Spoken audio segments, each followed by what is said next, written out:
Hola a todos. Bueno, por fin estamos aquí en la primera sesión de Achompañados con Ujú. Carlos Jordana. Estamos unos cuantos solamente de los que ahora mismo formamos AMCHO. Y bueno, Lidia, Yaiza, Ramón y una servidora, Sandra. Y nada, saludarte, Carlos. ¿Por Bu- dónde paras?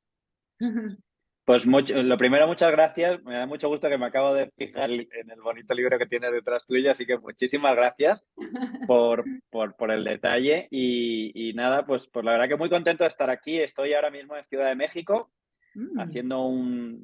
llevando la palabra de la felicidad allende los mares. Así que muy bien, disfrutando mucho de este país y de la cultura y de la gastronomía mexicana. Wow.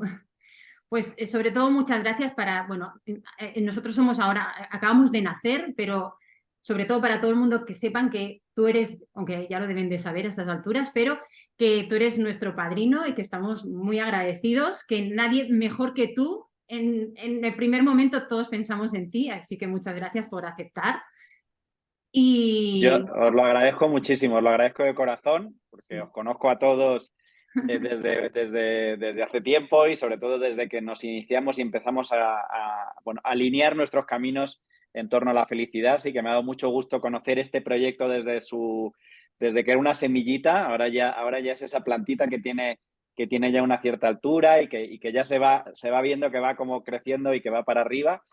Pero en cualquier caso me ha encantado estar en contacto con vosotros desde esos verdaderos inicios donde esto era solo una idea. Así que ojalá llegue a crecer mucho. Pues solo para quien no sepa si es que hay alguien eh, a qué, a qué te dedicas, quién eres, tu visión bueno, de todo este tema que nos mueve, si te quieres presentar un poquito y ya esto es lo más complicado. Pero bueno. Pues muchas gracias, Sandra. Mira, yo básicamente me dedico a promover la felicidad y el bienestar en las organizaciones. Y esto lo hago apoyado de la tecnología que nos proporciona una herramienta, una solución tecnológica que se llama Happy Force.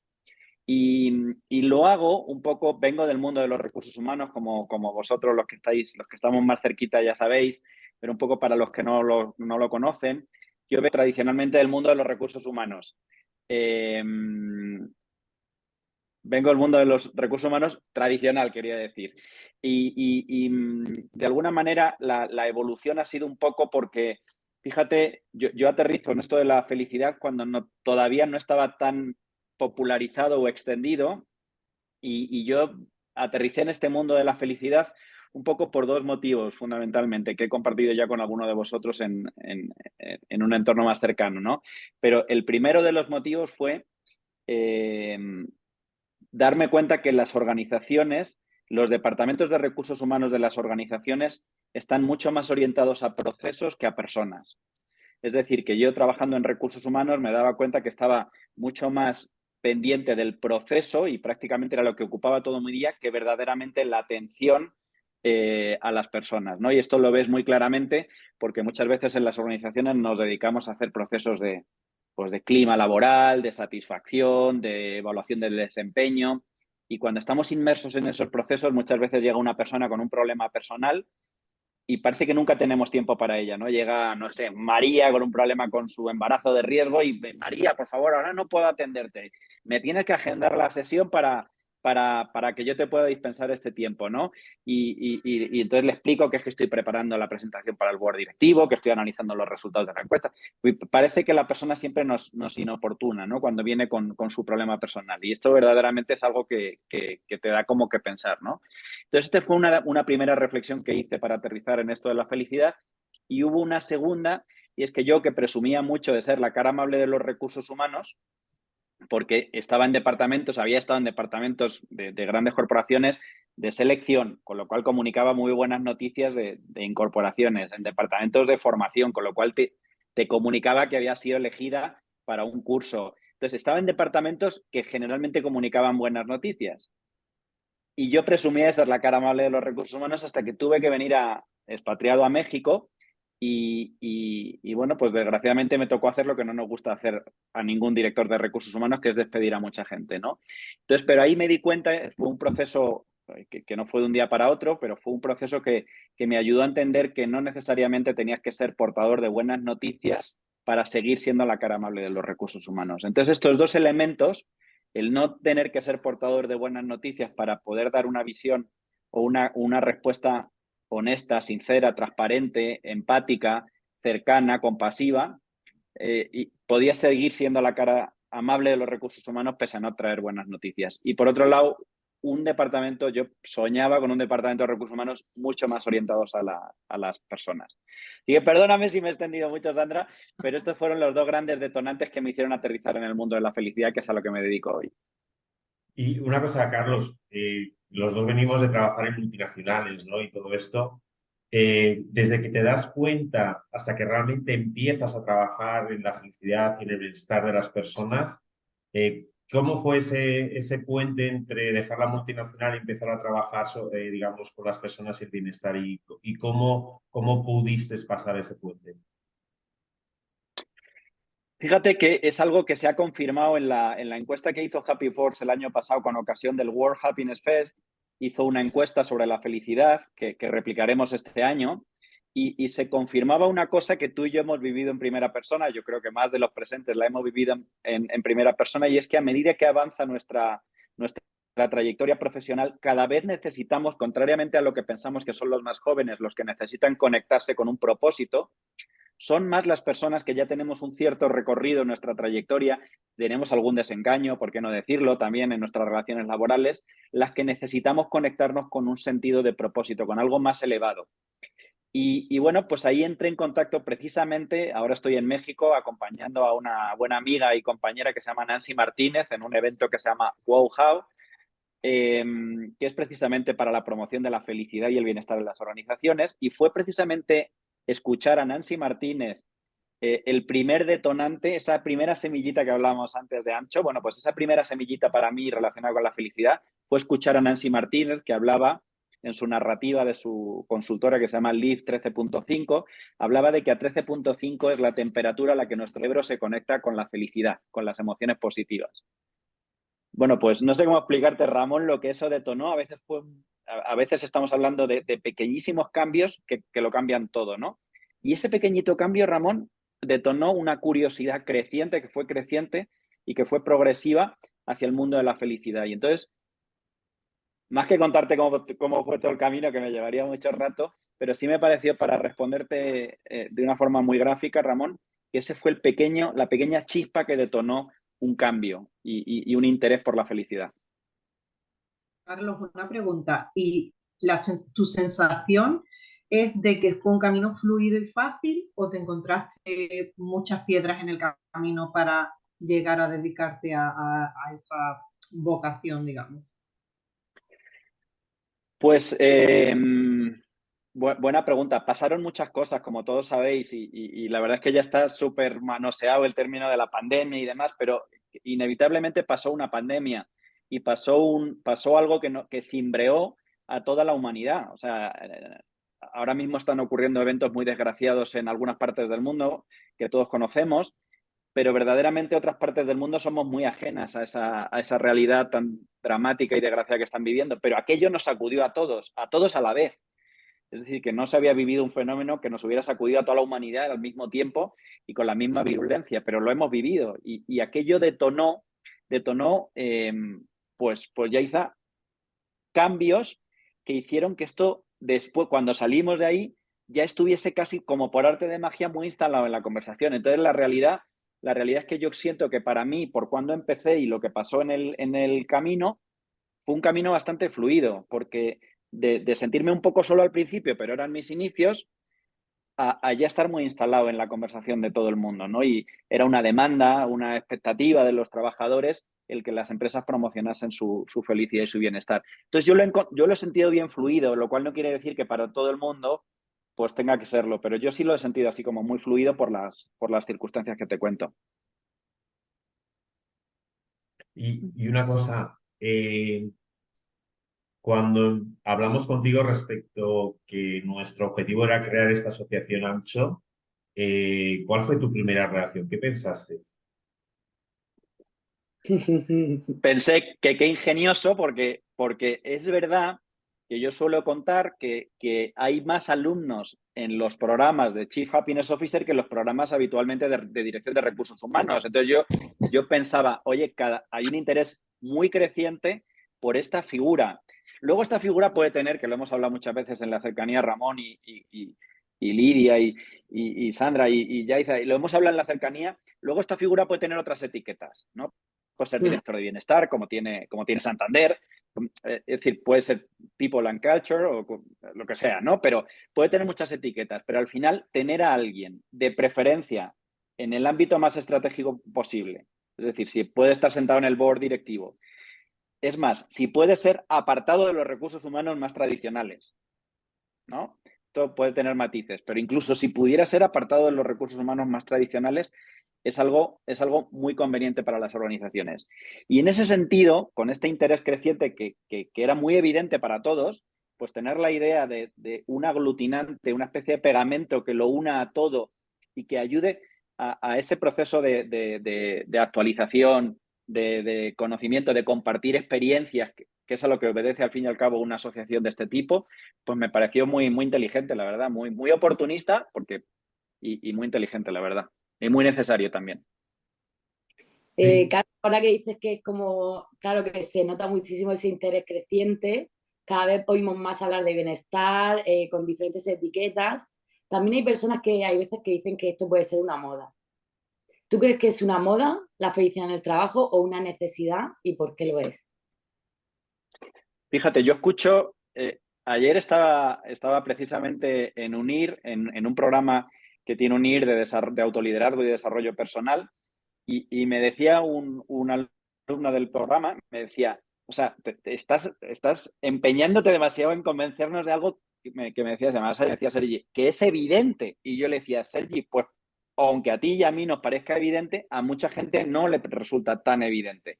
Y hay mucha gente que considera que esto es una moda, que esto es muy ingenuo, que el happy flower este que hemos nombrado antes, que esto pasará, que esto viene en el sueldo, que mañana estaremos los de recursos humanos con otra ocurrencia.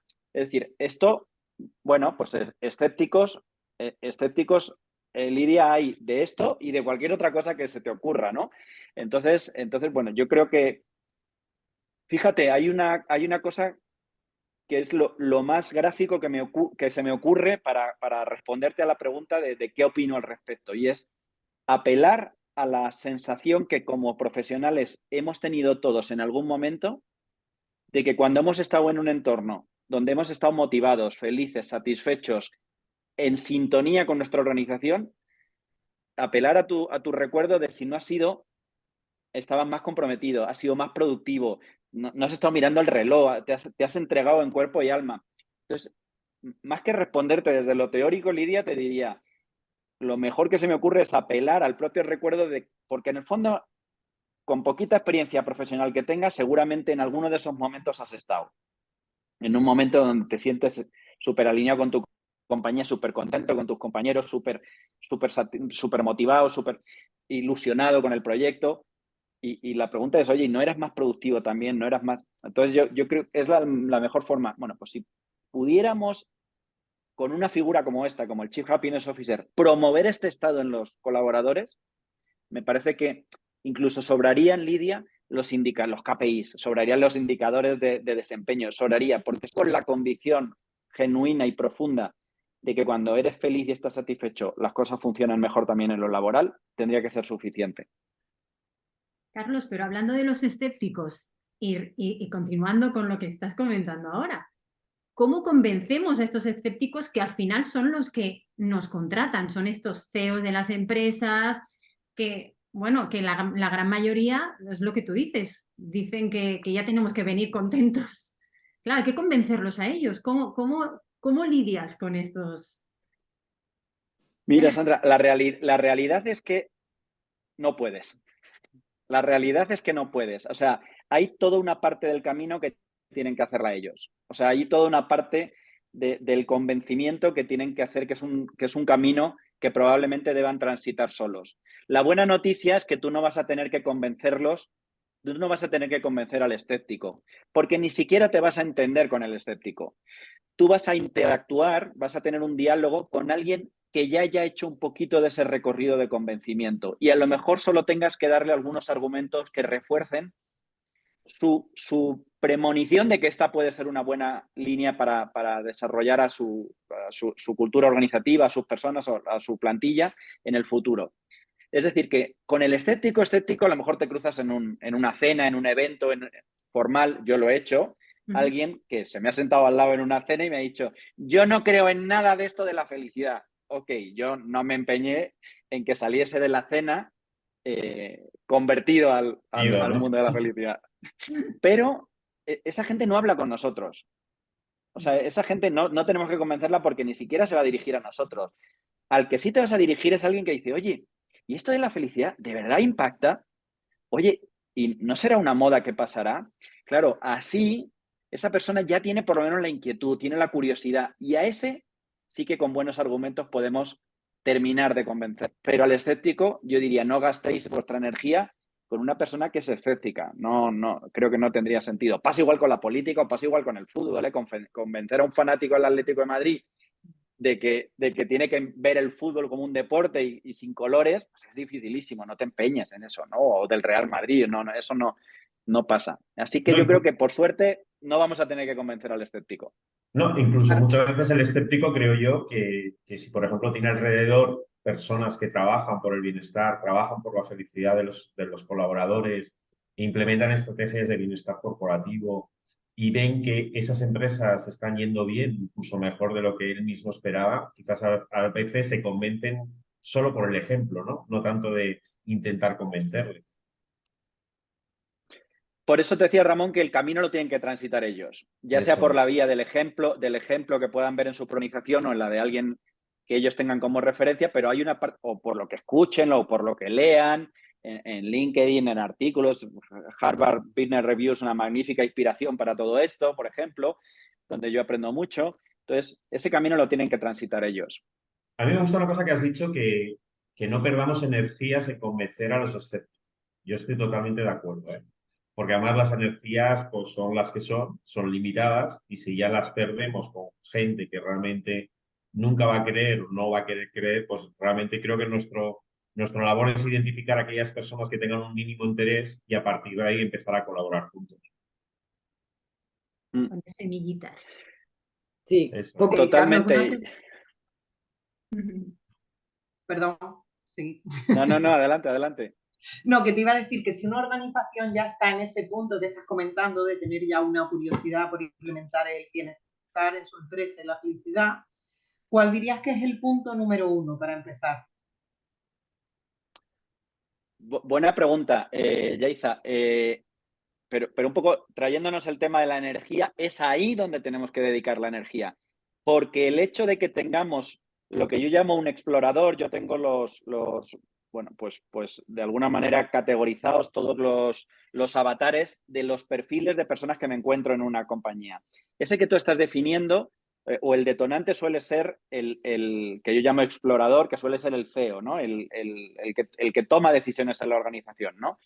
Y ahí, aunque tengamos un explorador que es un creyente, que es un convencido de la importancia de la felicidad en el desempeño, en los resultados, eso no nos exime de tener que hacer un gran desgaste, porque ese no es el único perfil que nos encontramos en la compañía. También hay detractores, también hay haters, también hay la persona común o la persona promedio que solo va a apoyar si ve que le va bien, pero también hay embajadores. Entonces, ¿cuál sería el primer paso? Probablemente, Yaiza, hacer un diagnóstico de en qué punto. Porque fíjate que cuando yo digo que me dedico a esto de la felicidad en las organizaciones, me preguntan, la tentación es como muy fácil de preguntarme, bueno, ¿y qué le hace feliz a la gente? Y le digo, no lo sé, yo lo que hago es preguntarlo. Entonces, empezaría por ahí, Yaiza, empezaría comunicándoles lo que quiere hacer la compañía, y a partir de ahí preguntándoles por dónde tendría que empezar y qué tendría que hacer para que se sintiesen mejor y que experimentasen más felicidad en la organización. No asumiéndolo yo, sino preguntándolo. Sí, además, siguiendo un poquito este hilo conductor y hablando otra vez un poquito de la asociación, realmente este es un trabajo, digamos, que no es fácil. Entonces, muchas veces te puedes sentir solo en ese propósito, ¿no? Entonces, también un poquito el objetivo de la asociación era un poco juntar, como dices tú, pegar a todas esas personas, no solo los que se han certificado como Chief Happiness Officer, ¿no? Entonces, incluso pueden ser otros puestos que están, digamos, ejerciendo el mismo rol con otro nombre, o incluso personas que están en las empresas que tengan un mínimo interés respecto a eso. Entonces, nosotros damos la bienvenida a la asociación, no solo los certificados Chief Happiness Officers, sino también todas esas personas, ¿no? Y al mismo tiempo, bueno, cambiando un poquito de tema, sé que has hecho la segunda edición de tu libro, ¿no? Y entonces, digamos, tiene el prólogo hecho también por nuestro amigo Andrés Pascual. Y en la portada hay una cosa que sí que impacta, ¿no? Que dices que la felicidad en el trabajo es cosa seria, ¿no? Entonces, ¿a qué te refieres eso con que la felicidad es una cosa seria en el trabajo? Bueno, pues porque como ocurre con muchas cosas, Ramón, y todos lo vivimos, hay muchos términos que acaban pervirtiéndose del uso y muchas veces del mal uso, acaban pervirtiéndose, ¿no? Por ejemplo, el coaching es otra cosa, ¿no? Es otra cosa que no sabemos si es el entrenador deportivo, no sabemos si es una cosa que hacen unos pirados, no sabemos si es un psicólogo, no sabemos. Hay gente que dice que hace coaching cuando no te recibió ninguna capacitación. Y el coaching, en el fondo, es una cosa muy concreta, muy concreta. Es una forma de resolver situaciones o de conseguir objetivos muy concreta, con una pauta, con una metodología, pero la utilización, a veces el mal uso de los términos, a veces hace que haya mucha confusión al respecto. Y con esto de la felicidad, a mí me parecía que puede estar pasando un poco lo mismo. Es decir, que cuando pensamos en felicidad se piensa que es algo muy ingenuo, que es algo que no aplica al ámbito laboral, que es muy subjetivo. ¿Cómo voy a hacer feliz a mis trabajadores? Pensamos a veces que es la empresa la que tiene que hacer felices a sus trabajadores, lo cual es un error, ¿no? Hay mucha gente que me dice, es que yo no tengo por qué hacer feliz a mis trabajadores. Y yo le digo, claro que no. Claro que no, esa responsabilidad no te la puedes echar tú a la espalda. Claro, La felicidad claro. es una corresponsabilidad y tú como empresa, como si fueras un jardinero, puedes crear el entorno. Si yo fuera un jardinero y estoy plantando un rosal, elegiría un sitio donde le dé la luz, pero no le dé el sol. Elegiría un sitio donde tenga una tierra propicia. Le regaría las veces que tenga que regar un rosal, que no sé cuántas son, pero le regaría las veces, le daría el agua que tenga que darle. Pero al final florecer le corresponde al rosal. O sea, es Claro, una misión que le corresponde al rosal. O sea, al final la compañía puede crear ese entorno como en la metáfora es el jardinero, pero el empleado que es el rosal, pues es él el que tiene que florecer y darnos su mejor versión. Entonces, claro que no. Entonces, hay mucho mito con respecto a la felicidad y el término puede llevar a equívocos. Entonces, me pareció que también darle un toque a veces se confunde con estar feliz todo el rato, o sea, sonriente todo el rato. Entonces, bueno, pues me pareció que había que como que en el subtítulo darle como un toque para que pensemos en ello como algo que puede contribuir a la rentabilidad, a los resultados, al buen ambiente laboral, es decir, a algo de lo que comúnmente consideramos que forma parte del negocio, ¿no? Y no como algo que forma parte pues de lo folclórico, de la anécdota, del hombre, yo creo que es trivial. una frase potente, Carlos, porque además yo creo que también da credibilidad a las estrategias en sí, ¿no? Es decir, que no confundamos con un momento determinado, saco a mi equipo al campo un día a comer y qué feliz está mi equipo, a que realmente mi equipo se encuentra a gusto trabajando en mi empresa, ¿no? Entonces yo creo que sí que por eso te lo preguntaba, ¿no? Creo que la felicidad sí que es cosa seria, ¿no? En ese sentido, ¿no? Darle esa credibilidad y esa profesionalidad, ¿no? Dentro de los entornos laborales. Totalmente de acuerdo. Y ahora que hablamos de cosas serias y de tu libro, te quería hacer una pregunta respecto al offboarding. Es decir, que es algo que además en tu libro haces hincapié, que creo que en general, yo por lo que leo, no se hace hincapié en eso. El offboarding o cómo nos vamos de la empresa, bien renunciando el trabajador o bien porque hay que hacer un despido. ¿Cómo crees que es importante el offboarding para la cultura de la empresa, los valores y para los trabajadores que se quedan en la empresa? Fíjate, Lidia, que como tú bien dices, es un ámbito al que muy pocas empresas le dan importancia. llegando hasta el punto de presentar comportamientos muy groseros con las personas que se van de la organización, que son más atribuibles incluso al ámbito de lo sentimental y de las relaciones, ¿no? A veces las compañías actúan con cierto nivel de despecho, ¿no? Como cuando se va voluntariamente un trabajador. Y fíjate que es enorme porque casi cualquier compañía que imaginemos tiene más extrabajadores que trabajadores. Claro, yo lo pienso y digo, yo siempre intento explicarles a las organizaciones, no sé, pensemos en una compañía aseguradora con 10.000 personas. ¿Os imagináis 10.000 personas hablando positivamente de su empresa en sus entornos personales? O sea, en una reunión familiar donde hay 8, 10, 12, 14, 20 personas hablando bien de tu compañía. Yo en el libro cito a Mapfre. Y la cito porque tengo un sobrino que trabaja en Mapfre. Y habla maravillas de Mapfre. Seguramente Mapfre no es perfecta, como no lo es ninguna organización, pero muy particularmente yo hablo de lo que conozco y él habla maravillas de las oportunidades de desarrollo, de los gestos que tienen con la plantilla, de las facilidades y la flexibilidad con los horarios, de la relación de cercanía con su jefe o con su jefa. Habla maravillas. Y entonces yo pienso, ¿os imagináis 10.000 personas que pueda tener Mapfre hablando positivamente de Mapfre? Es imparable. Bueno, pues esto también lo podemos llevar, Lidia, como tú bien dices, al ámbito de los extrabajadores. Ahora te digo, ¿te imaginas 30.000 personas hablando bien de Mapfre? Entonces, es un tsunami. O sea, es un tsunami que acaba afectando no solo la atracción del talento, que es lo obvio, que es lo inmediato, acaba afectando a la venta. Porque si yo tengo un siniestro, quiero que me atienda una persona que esté feliz y satisfecha y de alguna manera que esté experimentando plenitud en su trabajo, que no esté a disgusto. Te ahorras el departamento de marketing. Casi. Sí. O por lo menos tendrías un grandísimo aliado, Y entonces, claro, si pensamos que son muchos más los ex que los trabajadores, qué oportunidad, en el libro tú lo sabes porque me consta que lo has leído, el 37% de la gente que se va de una compañía recomienda su compañía para trabajar. Pero ¿qué ocurre con el otro 63%? O sea, estamos perdiendo una potencialidad enorme de tener embajadores de nuestra marca. Esto es un recurso que estamos desperdiciando como organización, cuando sencillamente se trata de darle las gracias por su contribución, de mostrar aprecio, Lidia, de mostrar agradecimiento y de desearle lo mejor y de decirle que esta ha sido su casa y que tendrá las puertas de su casa siempre abiertas si un día decide regresar. Es tan sencillo como eso. O si tenemos que despedir a alguien, de poner algunos de nuestros recursos a disposición de esa persona para que pueda hacer una transición hacia otro trabajo de la forma más amigable y suave posible, ¿no? Entonces, a veces solo es proponérselo, Lidia, no es ni de dedicar grandes cantidades de recursos, sino solo tener esa determinación. Pues tomamos nota y yo creo que no te vamos a robar más tiempo. Pero yo estoy encantado. Yo me puedo quedar. Otro café, Carlos. Sí.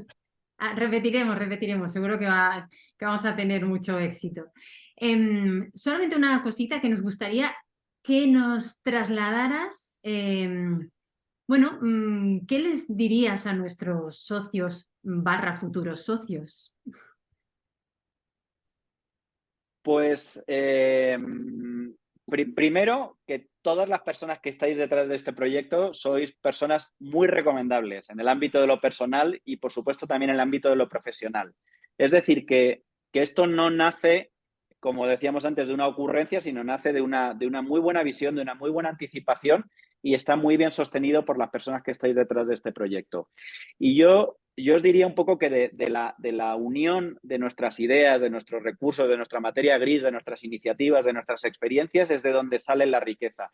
Yo creo en esto de compartir, y lo hago verdaderamente, y vosotros lo sabéis, de forma... O sea, soy un gran creyente de esto. Y de hecho, en el programa de UNIR que hemos compartido, de Chief Happiness Officer, Andrés a veces me decía, oye, pero ¿y puedo compartir el resumen de tu libro? Por supuesto.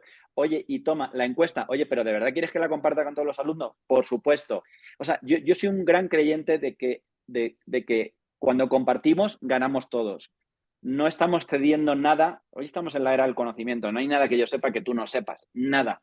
Ahora, de lo que tú y yo podamos construir juntos, sí me fío mucho más que de lo que yo haya podido concebir en la soledad de mi despacho. Así que yo creo que de la asociación, de la colaboración, pueden salir cosas mucho más brillantes. Así que, bueno, pues les animaría a que formen parte de esta asociación porque es la única que existe, es la primera que existe y porque creo que las personas que estáis detrás le dais mucha solvencia y mucha credibilidad a la iniciativa y bueno, pues Y también súper queremos recomendable. aprovechar, Carlos, de darte las gracias por haber aceptado ser nuestro padrino, que para nosotros nos da mucho valor en ese sentido, ¿no? Entonces, agradecerte de parte del equipo fundacional y seguramente te lo agradecerán también los futuros socios.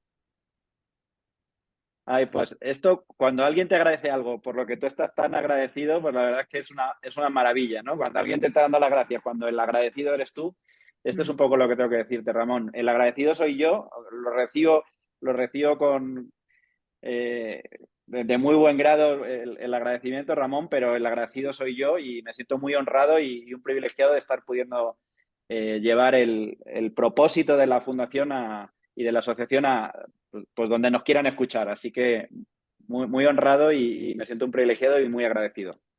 Yo creo que a lo mejor también ha llegado el tiempo de que en vez de competir, que hemos competido tanto en las organizaciones, cooperemos, compartamos, ¿no? Y de eso se trata, ¿no? De mejor acompañados que solos. Exacto. Eso es. Muchísimas gracias, Carlos. Un placer, siempre que queráis.